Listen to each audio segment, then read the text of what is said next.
থেকে পালানোর কোনো সুযোগ কেউ পালাতে পারে নাই। এই মরণ হলো আখিরাতের প্রবেশদ্বার। মরণ নামক পালকিতে চড়ে আমরা কবরের ভেতরে ঢুকি। মরণ হলো প্রথম পর্ব, কবর হলো দ্বিতীয় পর্ব। যেরকম ঠিক কিনা? এজন্য বিশ্বনবী বললেন, আল কবর রাউদাতুম মিন রিয়াদিল জান্নাহ আও হুফরাতুম মিন হুফারিন নার। কবর হলো কারো জন্য জান্নাতের বাগান, কারো জন্য জাহান্নামের গর্ত। আমরা বলি, আল্লাহ আমাদের কবরটারে জান্নাতের বাগান বানাও। আর জোরে পড়েন আমিন। আবার বিষ্ণু বললেন, ইন্নাল কবরা আউয়াল মানজিল মিন মানাজিলিল আখিরাহ। কবর হলো আখিরাতের মানজিলগুলোর প্রথম মানজিল। আখিরাতে একটার পরে একটা অনেকগুলো স্টেশন আপনাকে পার হতে হবে। প্রথম স্টেশনটার নাম হলো কবর।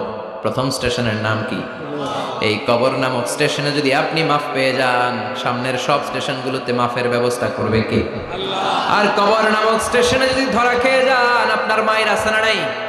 লাশটাকে যখন রাখা হয়, লাশটা চিনে কে আমারে রাখলো, কে আমাকে ধৌত করলো, কে আমারে কাফন পড়ালো। এজন্য বিষ্ণুই বলেছেন, মুমূর্ষের সামনে বসে বসে পড়ো, লা ইলাহা ইল্লাল্লাহু মুহাম্মাদুর রাসূলুল্লাহ। লাকিনু মাউতাকুম লা ইলাহা ইল্লাল্লাহ। মুমূর্ষের সামনে দাঁড়িয়ে দাঁড়িয়ে পড়ো, লা ইলাহা ইল্লাল্লাহ। এই লা ইলাহা হচ্ছে জীবিতদের জন্য কালিমা, আর আমরা মরার পরে এই জিকির করি, ঠিক না?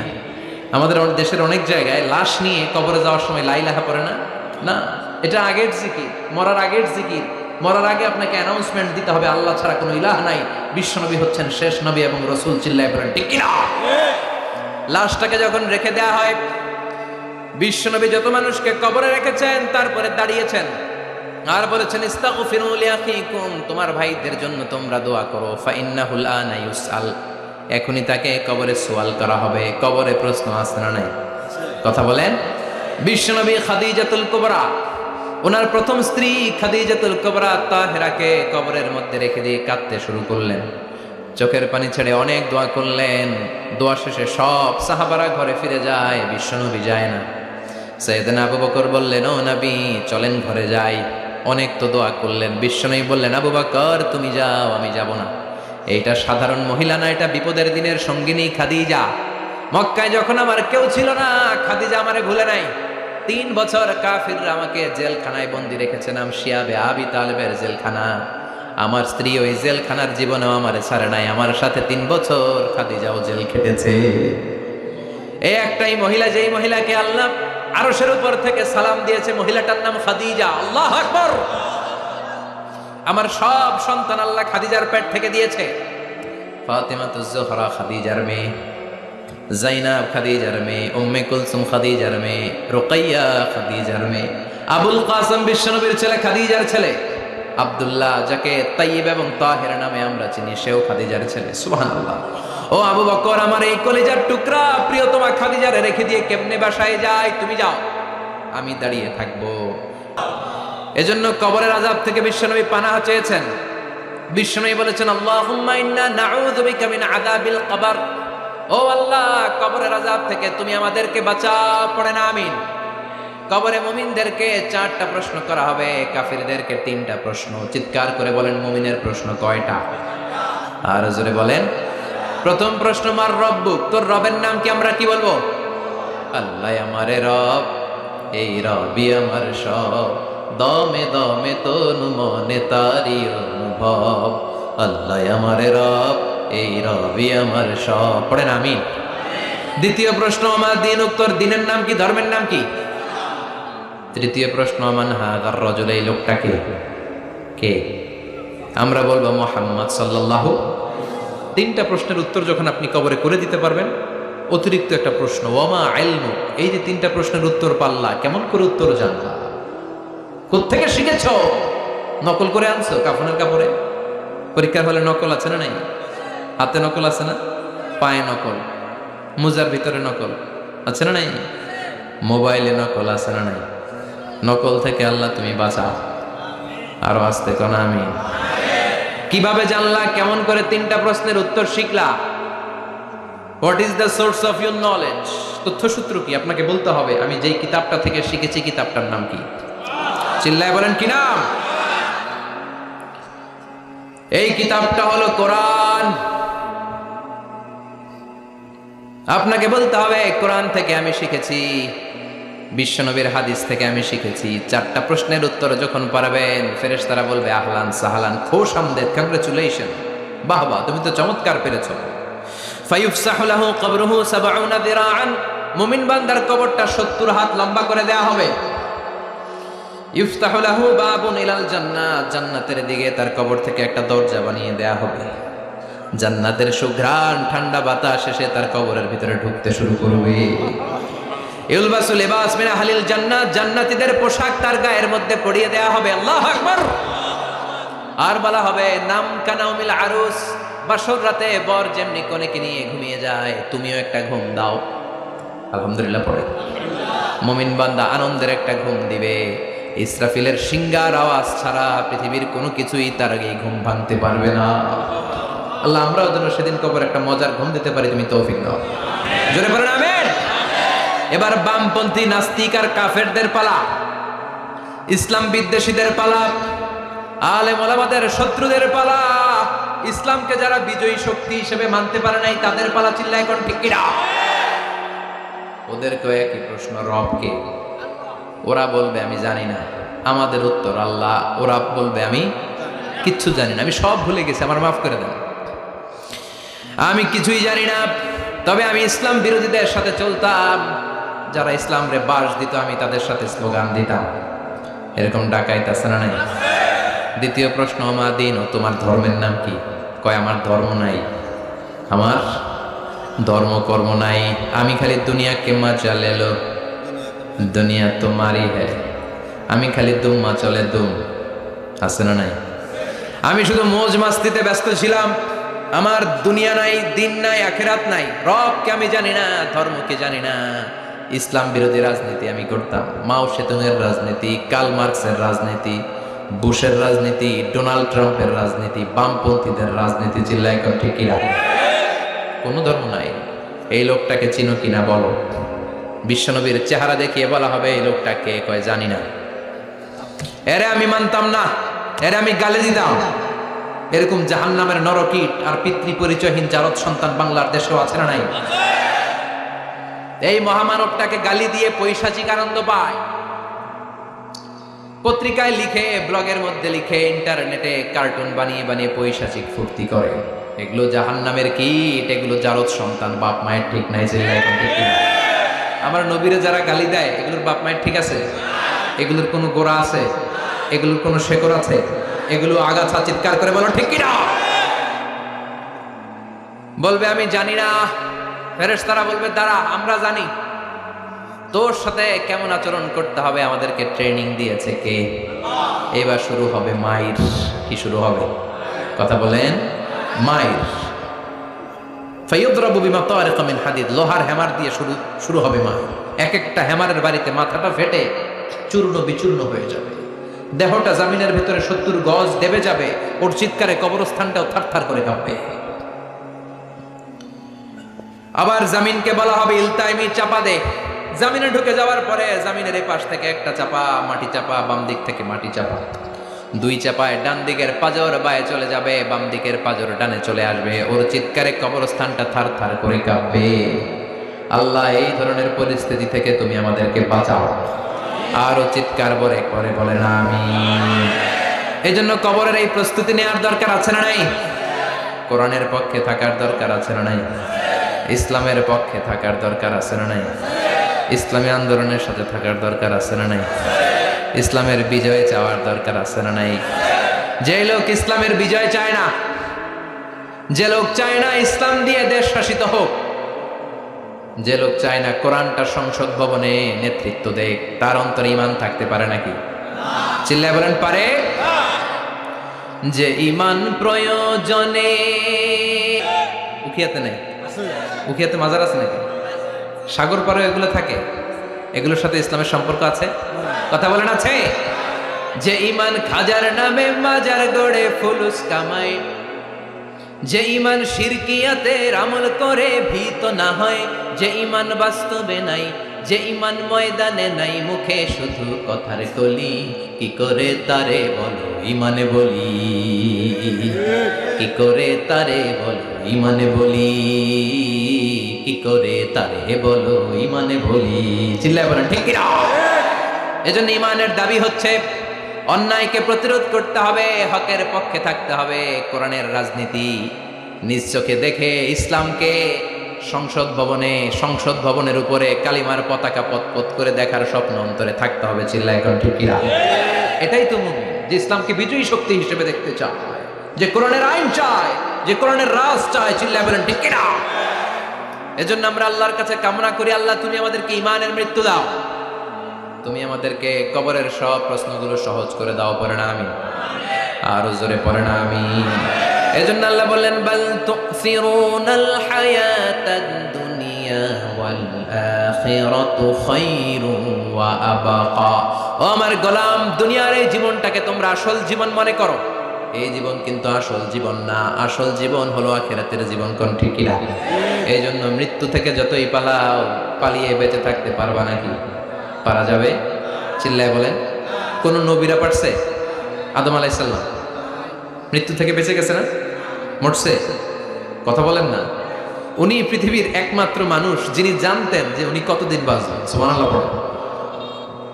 উনি জানতেন উনি কতদিন বাঁচবেন। কেন আল্লাহ জানালেন? এর কারণ মৃত্যু কি এটা উনি জানেই না, কেমনে মরে দেখেই নাই, কষ্ট কি জানে না। আমরা আমাদের দাদাকে মরতে দেখেছি, বাবাকে মরতে দেখেছি, মামাকে মরতে দেখেছি, মরণের কত কষ্ট আমরা দেখি। এজন্য ভয় আছে না নাই? আদম আলাইহিস সালামের দাদা আছে নাকি? বাবা, মামা, খালু, শালা আছে নাই? এজন্য মৃত্যু যে কেমন এটা উনি জানতেন না। এজন্য আল্লাহ জানিয়ে দিলেন, আদম পৃথিবীতে তুমি 1000 বছর বাঁচবে। আলফুসানা লাম্মা খালাকাল্লাহু আদামা ওয়া কানা তুলুহু 60 যিরাআন। বুখারীর বর্ণনা, সাইয়েদনা আদম আলাইহিস সালামকে বানানোর পরে আল্লাহ 60 হাত লম্বা বানালেন। কয় হাত? জোরে বলেন, আরো জোরে। 60 হাত লম্বা। এরপরে ওনার ঔরসে পৃথিবীতে যত নারী আসবে, পুরুষ আসবে রূহের জগতে, সবগুলো রূহকে বসিয়ে দিলেন বৈঠকে। সুবহানাল্লাহ। বিশাল কনফারেন্স রুম। আমরাও ছিলাম না? আমাদের রূহটাও ছিল। সাইয়েদনা আদম বললেন, আল্লাহ এরা কারা? আল্লাহ বললেন, আদম এগুলো সব তোমার সন্তান। সাইয়েদনা আদম অবাক দৃষ্টিতে, অপলক নয়নে নিজের সন্তানদের রূহগুলো দেখতেছিলেন। দেখতে দেখতে হঠাৎ একটা রূহকে ভালো লেগে গেল। বললেন, আল্লাহ এটা কার রূহ? আল্লাহ বললেন, এটা দাউদ আলাইহিস সালামের রূহ। পড়েন সুবহানাল্লাহ। আল্লাহ এটাকে দেখতে বড় ভালো লাগে, কার রূহ? এটা তোমার ছেলে নবী হবে, নবী দাউদের রূহ। কাম উমরু, আল্লাহ দুনিয়াতে সে কয়দিন বাঁচবে? আল্লাহ বললেন, 40 সানা, 40 বছর। কয় বছর? সবাই বলেন কয় বছর? 40 বছর। সাইয়েদনা আদম বললেন, মাবুদ আমার এত সুন্দর কলিজার টুকরা সন্তান দাউদ আলাইহিস সালামকে দুনিয়াতে মাত্র 40 বছর আপনি কেন দিলেন? আল্লাহ প্রথম মানুষ এবং নবী হিসেবে আপনার কাছে ফরিয়াদ করি, আমার ছেলে দাউদের বয়স বাড়ায়া দেন। আল্লাহ কয় না, হ্যাঁ কদ কুতিবা, এটা লেখা হয়ে গেছে। রুফিআতিল আকলাম ওয়া জাফাতিস সুহুফ, লিখে ফেলছি, কালি শুকায় গেছে, এটা চেঞ্জ করা যাবে? সাইয়েদনা আদম বললেন, আল্লাহ আমি বাঁচবো কয় বছর? কয় তুমি থাকবা কয় বছর? আলফুসানা, 1000 বছর। মনে আছে? আল্লাহ আমার 1000 বছরের দরকার নাই, আমি আমার 1000 বছর থেকে 60 বছর আমার ছেলে দাউদের আমি দিয়ে দিলাম। আদম আলাইহিস সালামের 1000 বছর থেকে 60 বছর যদি দান করে দেয়, ওনার আর কত রইল? 940। আর 60 বছর যদি দাউদ নবীর 40 বছরের সাথে যোগ দেয়া হয়, উনি পেলেন কয় বছর? 100। সাইয়েদনা আদম পৃথিবীতে আসলেন, এসে থাকতে শুরু করলেন। দিন গড়িয়ে রাত আসে, মাস গড়িয়ে বছর আসে, বছর যায় বছর আসে। ঠিক 940 বছর পর মালাকুল মাউত আদম আলাইহিস সালামের কাছে আসলেন। বললেন, আনা মালাকুল মাউত উকিলা বিকুম, আপনাদের জন্য আল্লাহ আমাকে বানিয়েছে রূহ কবজ করতে। ও আদম, আবুল বাশার, পৃথিবীর প্রথম মানব, প্রথম নবী, আপনার সময় শেষ, রেডি হন। কি হন? খেলা শুরু হবে, এখনই রূহ কবজ করে নিয়ে যাব। সাইয়েদনা আদম বলে, এখন আসছো কেন? আমার আর 60 বছর বাকি আছে। মালাকুল মাউত বলে, না, আপনি রূহের জগতে আল্লাহর কাছে আপনার সন্তান দাউদকে কয় বছর দিয়েছিলেন? 60 বছরের জন্য 940 বছর আপনার জন্য লেখা। আমি এখন আপনার রূহ কবজ করতে চাই। সাইয়েদনা আদম বলে, আমি মানি না, আমি কাউরে দেই নাই, 60 বছর আমি দেই নাই, আমি আরো বাঁচবো, আমি আরো বাঁচবো, 60 বছর আমি বাঁচবো, আমি কি দেইটাই নাই। মেয়ে যাও। মালাকুল মাউত আল্লাহর যে বলে, আল্লাহ দেয় নাই বলে, আসলে ভুলে গেছে। আসলে আফাতুল ইলমি আন নিসিয়ান, মানুষ ভুলে যায়, মানুষ বড্ড ভুলে যায়। আমরা অনেক সময় খাইয়াও কই খাই নাই। অনেক কিছু আপনি দিছিলেন কিন্তু ভুলে যাই, গলার নিচ দিয়ে নামার পরে কই তুমি কিচ্ছু দেও নাই। আছে না নাই? নাসিয়া আদম ফানাসিয়া বানু, আদম আলাইহিস সালাম ভুলে গেছেন, তাই আমরাও ভুল করি, ঠিক কি না? এজন্য আমাদের নেতারাও বলে এটা দেব ওটা দেব, নির্বাচনের পর সব ভুলে যায়। আছে না নাই? ওই যে আদম আলাইহিস সালাম ভুলছে, আমরাও ভুলে যাই। ওনাদের দোষ কি? ভুলে যায়, বেমালুম ভুলে যায়। আল্লাহ বললেন, মালাকুল মাউত আর জোরাজুরি করো না। 940 নয়, ঠিক 1000 বছর পরে আদমের কাছে যাবা। আমি আমার আদমের ভাগ্যে এই জিনিসটাই রেখে দিয়েছিলাম রে মালাকুল মাউত। আমি আগ থেকে এটাই রেখেছি, আমি জানতাম সে ভুলে যাবে। চিল্লা এখন সুবহানাল্লাহ। তার মানে পৃথিবীর সবচাইতে লম্বা মানুষ, 60 হাত লম্বা, এত শক্তিশালী আদম আলাইহিস সালাম শ্রীলঙ্কাতে প্রথম নেমেছিলেন। এক লাফ দিলে আধা মাইল চলে যেতেন। সুবহানাল্লাহ। কি লম্বা মানুষ, থাকতে পারছে? কথা নাই, ঘুমে ধরছে? শেষ করে দেই। হ্যাঁ, আরো কয়েক মিনিট চলবে, চলবে চলবে। তাকবীর দেন, লিল্লাহি তাকবীর। আদম আলাইহিস সালাম চলে গেলেন। ওনার পরের নবী ইদ্রিস আলাইহিস সালাম, উনি মরে নাই। ইদ্রিস আলাইহিস সালাম মরছে, কে বলছে? উনিও মরেছেন। তবে ওনার মৃত্যুর আজীব এক ঘটনা আছে, অনেক লম্বা কথা। এক ফেরেশতার সাথে ওনার বন্ধুত্ব হয়েছিল। বলেছিলেন, আমি আকাশ দেখতে চাই, আল্লাহর কাছে অনুমতি চাই। আল্লাহ বলল, ঠিক আছে, ইদ্রিসকে আকাশে ঘোরাও। প্রথম আকাশে ঘুরলেন, দ্বিতীয় আকাশে ঘুরলেন, তৃতীয় আকাশে ঘুরলেন, চতুর্থ আকাশে ঘুরলেন। ইন দ্য মিন টাইম চতুর্থ আসমানে মালাকুল মাউত পৃথিবীর দিকে নেমে আসছিল। ওই ফেরেশতা বলে, মালাকুল মাউত আপনি কই যান? মালাকুল মাউত বলে, একটু আগে আল্লাহ ফরমান জারি করেছে, চতুর্থ আসমানে আমার নবী ইদ্রিসের রূহ কবজ করো। সুবহানাল্লাহ। আমি বললাম, আল্লাহ আপনার পাঠানো নবী সাইয়েদনা ইদ্রিস থাকে দুনিয়ায়, চতুর্থ আসমানে পামু কই? আল্লাহ কয়, কথা নাই, দৌড় দে। আমি দৌড় দিলাম, এসে দেখি ইদ্রিস আলাইহিস সালাম এখানে রেডি। সুবহানাল্লাহ। ওয়া রাফা'নাহু মাকানান আলিয়্যা। ইদ্রিস আলাইহিস সালামের রূহ কবজ দুনিয়ায় হয় নাই, চতুর্থ আকাশের মধ্যে হয়েছে। একটু চিৎকার করে পড়বেন সুবহানাল্লাহ। এরপরে সুলাইমান আলাইহিস সালাম, উনি তো মরে নাই, মরছে। উনি জিন চালাইতো, উনিও মরবে। শক্তিশালী একজন নবী ছিল। উনি মালাকুল মাউতকে বলেছিলেন, মালাকুল মাউত আমার মৃত্যুর সুয়াইয়া, সামান্য কিছু আগে আমারে বইলো, আমার একটা কাজ আছে। মালাকুল মাউত মৃত্যুর কিছু সময় আগে এসে বলল, সুলাইমান টাইম ইজ আপ, সময় শেষ, অল্প কিছু সময় বাকি, কি করবেন করেন। সাইয়েদনা সুলাইমান জিনদেরকে ডাকলো, ও জিনেরা, বিশাল একটা প্রজেক্ট আছে, প্রজেক্টে কাজ শুরু করো। আর কিছু জিনকে বলল, চারদিকে গ্লাস ফিটিং করা একটা রুম বানাও। সাইয়েদনা সুলাইমান আলাইহিস সালাম গ্লাস ফিটিং করা রুমের ভেতরে ঢুকলেন। এই রুমে ঢুকার দরজা নাই, হাতে একটা লাঠি নিলেন। কি নিলেন? লাঠির মধ্যে ভর করে দাঁড়িয়ে রইলেন আর জিনদের দিকে তাকিয়ে রইলেন। জিনেরা এত বদমাশ ছিল, সাইয়েদনা সুলাইমান দাঁড়িয়ে না থাকলে কাজ করতো না। ছিল ফাঁকিবাজ। কি ছিল? দাঁড়ায় না থাকলে আজও লোকজন কাজ করতে চায় না, ঠিক কিনা? মালিক দাঁড়ায় থাকলে ঠিকই কাজ হয়ে যায়। সুলাইমান আলাইহিস সালাম লাঠির মধ্যে ভর দিয়ে দাঁড়িয়ে রইলেন আর বললেন, কাজ করো। জিনেরাও কাজ শুরু করলো। ওদিকে মালাকুল মাউত এসে বলে, ও সুলাইমান সময় তো শেষ। সুলাইমান বলে, সমস্যা নাই, রূহ কবজ করেন। উনি লাঠির মধ্যে ভর দিয়ে দাঁড়িয়ে রইলেন। গ্লাস ফিটিং করা রুমের ভিতরে কোরআন সাক্ষী। মালাকুল মাউত ওইভাবে লাঠিতে ভর দেওয়া অবস্থায়, দাঁড়ানো অবস্থায় সাইয়েদনা সুলাইমান আলাইহিস সালামের রূহ কবজ করে নিলেন। উনি এমন ভাবে দাঁড়িয়েছেন, রূহ চলে গেল, লাশ হয়ে দাঁড়িয়ে রইলেন। লাঠির মধ্যে দাঁড়িয়ে আছেন, জমিনের মধ্যে লুটিয়ে পড়ে নাই। সুবহানাল্লাহ। জিনগুলো দূর থেকে ভাবলো, বস তো দাঁড়ায় আছে। কে দাঁড়ায় আছে? জিনেরা মনে করছে বস দাঁড়ায় আছে, কাজ করতে হবে। করতে করতে পুরা প্রজেক্টের কাজ শেষ। ইন দ্য মিন টাইম ঝিঝি পোকা, উই পোকা, যেই পোকা কাঠ খেয়ে ফেলে, এই কাঠ খাওয়ার পোকা সুলাইমান আলাইহিস সালাম লাঠির ভেতরে ঢুকে লাঠিও খেয়ে ফেলেছে। সাইয়েদনা সুলাইমান আলাইহিস সালাম ধপাস করে জমিনে পড়েছে। আর জিনেরা কয়, হায় হায়, খালি খালি কাম করছে এতদিন। সুবহানাল্লাহ কইবেন না? সুলাইমান আলাইহিস সালাম বাঁচতে পারেন, চলে গেলেন। মুসা আলাইহিস সালাম মরছে, উনি মরবে কেন? উনি তো খালি মারে। মরছে এক থাপ্পড়ে, ফেরাউনের বাবুর্চি নাই। মুখের আগে হাত চলতে কয়েকজন, এর মধ্যে মুসা আলাইহিস সালাম আছে না নাই? মালাকুল মাউত মানুষের আকৃতিতে অনুমতি না নিয়ে ঘরের ভেতরে ঢুকে গেল। ঢুকে বলে, আনা মালাকুল মাউত, আমি মৃত্যুর ফেরেশতা। তো কি চাও? জিতু আন আকবাদা রূহাক, আপনার রূহ কবজ করতে আসছি। কিন্তু মুসা আলাইহিস সালাম দেখতেছেন দিব্যি একজন মানুষ, কি দেখে? আবার সালাম দেয় নাই, অনুমতি নিয়েও ঢুকে নাই। অমিয়া, অনুমতি নিয়ে ঘরে ঢোকার দরকার আছে না নাই? মুসা আলাইহিস সালামের মেজাজ বড় গরম। উনি বললেন, কি করবি? কয়, আপনারে মারবো। কয়, এদিকে আয়। মালাকুল মাউত মনে মনে ভাবে, এতদিন সব মানুষগুলো আমারে দেখলে দিত দৌড়, আজকে মনে হয় আমারে দিতে হবে দৌড়। এক পা গায়ে দুই পা পেছায় সাহস করে সামনে গেলেন। আবার মুসা আলাইহিস সালাম দিলেন এরকম থাপ্পড়, ফাসাক্কাহু ফাফাকু আইনা। বুখারীর বর্ণনা, এক থাপ্পড়ে চোখ নাই। ঠিকই মালাকুল মাউত দৌড়, এক দৌড়ে আল্লাহর কাছে। আল্লাহ বললেন, রাখো, এটা মুসা আলাইহিস সালাম, তার মেজাজ বড্ড গরম, আমাকে কথা বলতে হবে।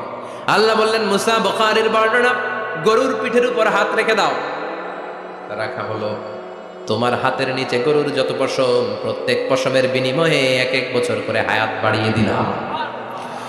মুসা আলাইহিস সালাম অনেক চালাক না, উনি বললেন, আল্লাহ, আমার হাতের নিচে যদি গরুর 2000 পশম থাকে, তার মানে 2000 বছর হায়াত বাড়িয়ে দিলেন, কিন্তু এক্সট্রা হায়াত যখন শেষ হয়ে যাবে এরপরে কি হবে? আগে ওইটা বলেন। আল্লাহ বললেন, সুম্মাল মাউত, তারপরে তো মুসা মরতেই হবে, আসতেই হবে। সাইয়েদনা মুসা আলাইহিস সালাম বললেন, ফাল আনা, তাহলে আর দেরির দরকার নাই, এখনই আমি আপনার কাছে চলে যেতে চাই। মালাকুল মাউত মুসা আলাইহিস সালামের রূহ নিয়ে উড়াল দিলেন। সুবহানাল্লাহ। বাঁচতে পারছে? বিশ্বনবী মরে নাই, উনি ইন্তেকাল করেছেন। চিল্লায় এখন, ঠিক কিনা? ইন্তেকালের আগে বিশ্বনবী প্রচন্ড অসুস্থ হলেন। মা আয়েশারে ডেকে বললেন, আয়েশা, মনে হয় আমি বাঁচব না। ওই যে খায়বার বিজয়ের দিন, খায়বার দুর্গ বিজয় করার পরে এক ইহুদি মহিলা আমার দাওয়াত দিয়েছিল। ওই দাওয়াত খেতে যাওয়ার পরে গোশতের মধ্যে বিষ মাখানো হয়েছিল রে আয়েশা। ওই বিষ মাখানো খাসির গোশত খেয়ে যে ব্যথা আমার পেটে উঠেছিল, আজ আবার সেই ব্যথা উঠেছে। বিশ্বনবী ওই বিষ খাওয়ানো গোশতের কারণে ইন্তেকাল করেছেন, তার মানে বিশ্বনবী শাহীদ। জামা আল্লাহু বাইনা নবুওয়া ওয়া শাহাদা, আল্লাহ বিশ্বনবীকে শুধু নবী বানায় নাই, শহীদ হিসেবে কবুল করেছে। সুবহানাল্লাহ কবেন না? প্রচন্ড অসুস্থ, উনি ছাড়া মসজিদে নববীতে কেউ ইমামতি করার সাহস পায় না। বিশ্বনবী বললেন, আবু বকর তুমি যাও। আবু বকরও যায় না। বিশ্বনবী বললেন, পানি আনো। বিশ্বনবী পানি দিয়ে অজু করলেন। অজু করে কয়েকজন সাহাবীকে ধরে উঠতে চাইলেন, আবার ধপাস করে বেহুশ হয়ে পড়লেন। বিশ্বনবী উঠতে পারে না। আবার বললেন, ঠান্ডা পানি আনো। পানির ভেতরে বিশ্বনবী 2 হাত ঢুকিয়ে দিয়ে ঠান্ডা ভিজা হাত দিয়ে চেহারার মধ্যে মাসে করলেন, আর বললেন, ইন্নালিল মাউতি লা সাকারাত, হায়রে মৃত্যুর কি যন্ত্রণা, হায়রে মৃত্যুর যে কি কষ্ট। ও মিয়া, বিশ্বনবী যদি মৃত্যুর কষ্টে কাতরায়, আমাদের অবস্থা কি? আমাদের নসিবে কি আছে? আল্লাহ তুমি বাঁচাও, পড়ে না আমি। বিশ্বনবী কাঁদছেন, সাহাবারা একের পর এক দেখতে আসে, কান্নার রোল পড়ে গেল চারদিকে। বিশ্বনবীর কলিজার টুকরা নয়নের পুটুলি সাইয়্যিদাতুনা ফাতিমা বিশ্বনবীর কান্না সহ্য করতে পারে না। বিশ্বনবীকে ধরে ফাতিমা, সাইয়্যিদাতুনা ফাতিমা বিলাপ করা শুরু করে দিলেন, চিৎকার দিয়ে কান্নাকাটি শুরু করে দিলেন, আর বললেন, ওয়া কুরবাবা, ওয়া কুরবাবা, হায় হায়, আমার বাবার কি কষ্ট, আমার বাবার কি কষ্ট হচ্ছে। বিশ্বনবী বললেন, ফাতেমা তুমি কেঁদো না, আমার কষ্ট আজকের পরে আর থাকবে না, আজকে তোর বাবার সব কষ্ট বন্ধ হয়ে যাবে। কি যেন কানে কানে বললেন, ফাতেমা আরো কেঁদে দিল। আবার কানে কানে কি যেন বললেন, ফাতেমা হেসে দিল। বিশ্বনবীর ইন্তেকালের অনেক পর মা আয়েশার কাছে ফাতেমা বললেন, আমি যখন প্রথমে কেঁদেছিলাম, আব্বা বলেছিল আমি আর বাঁচবো না রে ফাতেমা। আবার কানে কানে একটা কথা বলার পরে হেসেছিলাম, আব্বা বলেছিল আমার পরে আমার পরিবার বর্গের মধ্য থেকে সর্বপ্রথম তোমার সাথে আমার দেখা হয়ে যাবে রে ফাতেমা। অল্প কয়েক মাসের ব্যবধানে সাইয়্যিদাতুনা ফাতেমা উনি ইন্তেকাল করলেন। বিশ্বনবী শোয়া থেকে উঠতে পারে না। এক সাহাবীকে দেখলেন মেসওয়াক করছে। বিশ্বনবী মেসওয়াকের দিকে তাকিয়ে রইলেন। বিশ্বনবীর নিথর দেহটা পড়ে আছে। আয়েশারা যে বলবে, আয়েশা মেসওয়াক দাও, বলতে পারে না। মা আয়েশা বুঝতে পেরে মেসওয়াক আনলেন, বিশ্বনবীকে মেসওয়াক করিয়ে দিলেন। এবার বিশ্বনবী বললেন, ও আবু বকর শোনো, আল্লাহ আমাকে অপশন দিয়েছে। কি দিয়েছে? আল্লাহ বলেছে, নবী আজীবন থাকতে চাইলে থাকেন, আর আসতে চাইলে চলে আসেন। আমি থাকতে না চেয়ে আল্লাহর কাছে চলে যাওয়ার ইচ্ছা করলাম। সাইয়েদনা আবু বকর কান্না জুড়ে দিলেন। বিশ্বনবী বললেন আসসালাত আসসালাত, ও আমার উম্মতেরা নামাজ তরক করো না। ইন্তেকালের আগে বললেন নামাজ ছেড়ে দিও না। আর বললেন ওমা মালাকাত আইমানুকুম, তোমাদের অধীনস্থ কর্মচারীদের সাথে খারাপ আচরণ করো না। ঘাম শুকানোর আগে পয়সা দিয়ে দিও। আর হাত দুটো উঁচু করে বললেন আল্লাহুম্মা ইলার রাফিকিল আলা, ও আল্লাহ আমি আপনার কাছে যেতে চাই। এই কথাটা বলে বিশ্বনবীর হাত দুইটা ধপাস করে জমিনে পড়ে গেল। বিশ্বনবীও চলে গেলেন। থাকতে পেরেছে কেউ? চিল্লায় বলেন। এজন্য আমরা আল্লাহর কাছে ইমানই মৃত্যু চাই। কি মৃত্যু? আমরা উত্তম মৃত্যু চাই। চিল্লায় বলেন কি মৃত্যু? এজন্য মরণের আগে ইমান নিয়ে মরার দরকার আছে না নাই? বিশ্বনবী দোয়া করতেন আল্লাহুম্মা রযুকনা হুসনাল খাওয়াতিম, ও আল্লাহ আমাদের শেষটা যেন ভালো হয়। শেষ কথা বলি, এদিকে তাকান, মনোযোগ আছে? বলতেন আল্লাহুম্মা রযুকনা হুসনাল খাওয়াতিম, ও আল্লাহ আপনি আমাদেরকে ইমানের মৃত্যু দেন, আমাদের শেষটা ভালো করেন। কারণ সব ভালো তার শেষ ভালো। জানেন না এটা আপনারা? সব ভালো তার শেষ ভালো। আজীবন ইসলামের পক্ষে, আজীবন নামাজি মুত্তাকি, মরার আগে কাফের হয়ে মরে, এরকম আছে না নাই? মরার আগে শাহবাগের মঞ্চে উঠে ভাষণ দেয়, ভাইয়েরা আমার, আছে না নাই? আবার আজীবন কাফের, ইসলামের বিরোধী, ইন্তেকালের আগে কালিমা পড়ে সব মাফ করায়, আছে না নাই? বিশ্বনবীর শ্বশুর আবু সুফিয়ান, নাম শুনছেন? বদরের যুদ্ধে বিশ্বনবীর বিরুদ্ধে, মক্কায় বিশ্বনবীর ঘুমাতে দেয় নাই, উহুদের যুদ্ধে বিশ্বনবীর সাথে ফাইট, খন্দকের যুদ্ধে বিশ্বনবীর সাথে মারামারি, আহজাবের যুদ্ধে কিলাকিলি, সারাটা জীবন বিশ্বনবীর সাথে মারামারি, মক্কা বিজয় কালিমা পড়ে মুসলমান হয়েছে। গোটা জীবনে যা অন্যায় করেছে সব মাফ করে দিয়েছে কে? এজন্য আমরা আল্লাহরে বলি, আল্লাহ কালিমাটা পড়তে পড়তে যেন আমরা মরতে পারি। চিৎকার করে পড়ে না আমিন। জিহাদের ময়দানে এক সাহাবা যুদ্ধ করতে লাগলেন। বুখারীর বর্ণনা, যুদ্ধ করতে করতে কাফেরদেরকে মারতে মারতে, হাদিসের ভাষ্য লা ফাযা ওয়ালা শাযা ইল্লা ইয়াদরিবুহা বিসাইফি, তার সামনে যত কাফের আসে সে কচুকাটা করে। অন্য সাহাবীরা খুশি হয়ে যায়। অন্য সাহাবীরা বলে আজকের সব সওয়াব এই সাহাবী পেয়ে যাবে। কিন্তু বিশ্বনবী হঠাৎ করে একটা কথা বললেন, ওই কথা শুনে সাহাবীরা অবাক। বিশ্বনবী বললেন হুয়া ফিন্নার, ও জাহান্নামে যাবে। কই যাবে? জিহাদের ময়দানে এক মুজাহিদ সাহাবী কাফেরদেরকে মেরে শেষ, কিন্তু বিশ্বনবী বললেন কই যাবে? কথা কয় না। এক সাহাবী কয় ঘটনা কি? এত বড় মুজাহিদ ফি সাবিলিল্লাহ কেন জাহান্নামে যাবে? আমি লুকিয়ে লুকিয়ে দেখি। লুকিয়ে লুকিয়ে ওই সাহাবী দেখে মুজাহিদ সাহাবী যুদ্ধ করতে করতে কাফেরদের বিশাল একটা ঘাটির ভেতরে ঢুকে গেল।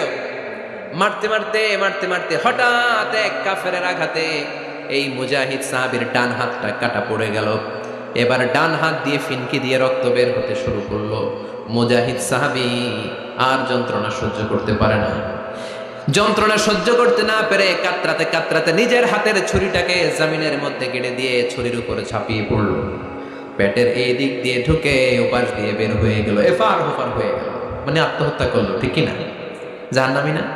কথা কথা লুকিয়ে লুকিয়ে যে সাহাবা দেখেছে চিৎকার দিয়ে বিশ্বনবীর কাছে যায় বলে আশহাদু আন্নাকা রাসূলুল্লাহ, ও নবী আপনি যে আসল নবী, কোনো সন্দেহ নাই। আমি লুকিয়ে লুকিয়ে দেখেছি ওই মুজাহিদ সাহাবা বেঁচে নাই। সে কাফেরের আঘাতে শহীদ হয় নাই, নিজের পেটে নিজে ছুরি ঢুকিয়ে আত্মহত্যা করেছে। আজীবন বিশ্বনবীর সাথী, মরার আগে জাহান্নামী। আমরা কেউ জানি না আমাদের শেষটা কেমন হবে। এজন্য আমাদের শেষটা ভালো হোক, ভেরি সেন্সিটিভ। আমাদের শেষটা ইমানের হোক। এখন যেমনি মাথা ঠিক আছে, বুদ্ধিমত্তার সাথে শাহাদাত বাক্যের উপর যেন আমরা মরতে পারি। আমরা পড়ি আমিন, চিল্লায় পড়েন আমিন। কি করে বুঝবেন মৃত্যুটা ভালো হলো? এক নাম্বার আলামত আন-নুতকু বিশ-শাহাদা।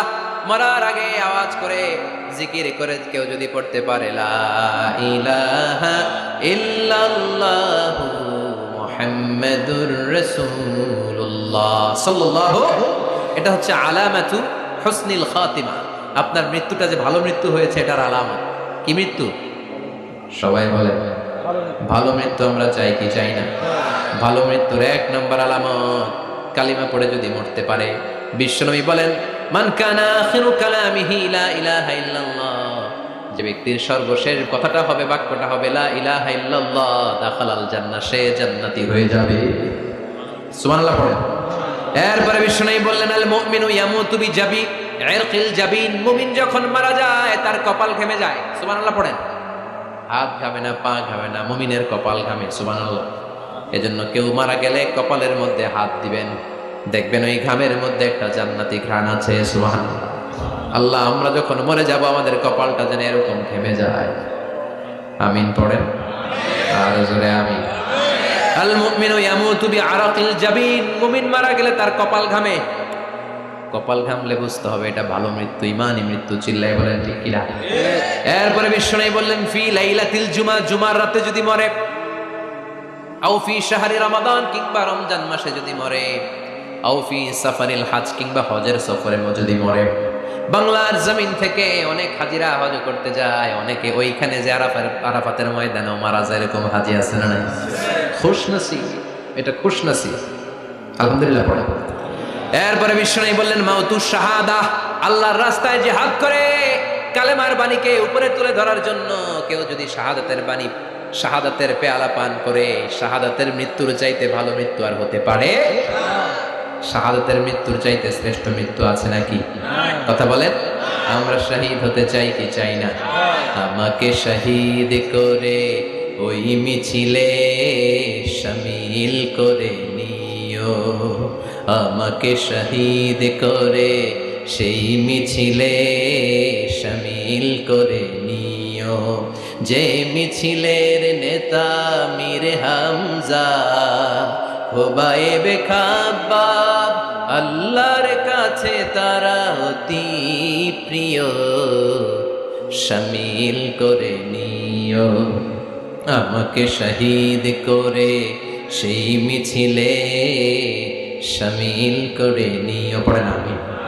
শাহাদাতের তামান্না যেই মুমিনের অন্তর নাই, অন্তরের ভেতরে নাই, ওই লোক কি মুমিন হতে পারে নাকি?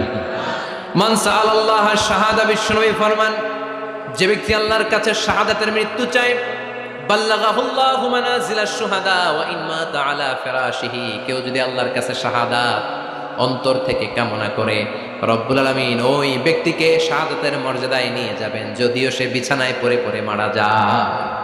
বিছানায় পড়ে মারা গেছেন, কিন্তু অন্তরে কামনা ছিল, আল্লাহ আমার তুমি শহীদ হিসেবে কবুল করো, শহীদদের কাতারে আপনারা দাঁড় করায় দিবে কে?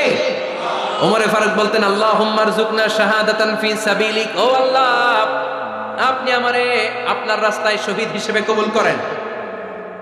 ওয়ারযুক মাউতি ফি হারামে রাসূলিক, পৃথিবীর কোন শহরে মরতে চাই না, বিশ্বনবীর শহর মদিনা শহরে আমার মৃত্যু কবুল করেন। ওমরে ফারুক কই মরছে? কথা কও। ফজরের জামাতে ইমামতি করতে গিয়েছেন, মাওলাল মুগীরা আবু লুলু আল মাজুসি, মাওলাল মুগীরার আঘাতে অ্যাসাসিনেটেড বাই মুগীরা, স্টেবিং করেছে, এখানে তিনটা আঘাত করেছে, একটা এখানে, একটা পাজরে, একটা নাভির মধ্যে, নাভি কেটে দুই ভাগ। ওনাকে খাবার দেয়া হলো নাবিজ, দুধ মাখানো নাবিজ, ওই নাবিজের দুধ নাভি দিয়ে বের হয়ে যায়। উনি বললেন কে মেরেছে আমাকে? বলল অগ্নি উপাসক। শুকরিয়া করে বললেন, আল্লাহ আমারে কোনো মুসলিম মারে নাই, কোনো মুমিন মারে নাই। উনি বেহুশ ছিলেন, হুশ ফিরে সবাই রে বললেন, আসল্লান নাস, ফজরের যেই নামাজটা আমার ইমামতিতে শুরু হয়েছে, এক রাকাতের পর আমাকে মারা হলো। এবার আমাকে বলো, আমার নেতৃত্বে যে নামাজটা শুরু হয়েছে, নামাজটা ঠিক মতো হয়েছে কিনা? সুবহানাল্লাহ। আমারে কে মারল? কে তোমাদের খলিফা হবে? কি হবে আমার আব্দুর রহমানের আব্দুল্লাহ? এগুলো নাই, প্রথম কথা ছিল মানুষরা নামাজটা পড়েছে কিনা। সুবহানাল্লাহ। এজন্য শাহাদাতের তামান্না সবচেয়ে বড় তামান্না। চিল্লায় বলেন ঠিক কিনা? এরপর বিশ্বনবী বললেন মুরাবিতান ফি সাবিলিল্লাহ, মুসলিম রাষ্ট্রের পাহারা দেয় যারা, বর্ডার গার্ড। আমাদের দেশের বর্ডার গার্ডের কি বলে? আগে বিডিআর ছিল, এখন বিজিবি। আমার বিজিবির ভাইয়েরা না খেয়ে না পড়ে শীতের রাতে দেশ পাহারা দেয়। বিএসএফ এর গুলিতে যদি মারা যায়, এটা শহীদ। সুবহানাল্লাহ। এর চেয়ে শ্রেষ্ঠ মৃত্যু আর হতে পারে? এরপর আল মাউতু আলা আমালিন সালেহ, কোন ভালো কাজের উপর মরণ। নামাজে সেজদা দিয়েছে, সেজদা অবস্থায় অনেকে চলে যায়, এরকম আছে না নাই? তাহাজ্জুদের যায় না মাঝে, মরণ দিও প্রভু আমায়, একামতে দিনের কাজে কবুল করে নিও আমায়। পড়েন আমিন। তাহাজ্জুদের যায় নামাজে যেন আমাদের মরণ হয়, পড়েন আমিন। রোজা অবস্থায় মারা যাওয়া, নেক আমল অবস্থায় মারা যাওয়া, এগুলো হচ্ছে আলামাত হুসনিল খাতিমা। আপনার শেষটা, বিদায়টা, মৃত্যুটা যে ভালো হয়েছে তার আলামত। আল্লাহ এই যে কথাগুলো বললাম, শ্রেষ্ঠ শ্রেষ্ঠ মৃত্যু, আমাদের মৃত্যুগুলো ওই রকম করে দিও। চিৎকার করে পড়ে না, আওয়াজ করে পড়ে না, আমিন। এবার আলামাত সুইল খাতিমা, কিছু মৃত্যুর আলামত আছে, এটাই প্রমাণ করে এটা ভালো মৃত্যু নয়, এরকম আলামত আছে না নাই? এক নম্বরে হলো আল ইন্তেহার, আত্মহত্যার মৃত্যু। সমাজে আছে না নাই? উখিয়াতে তো নাই না?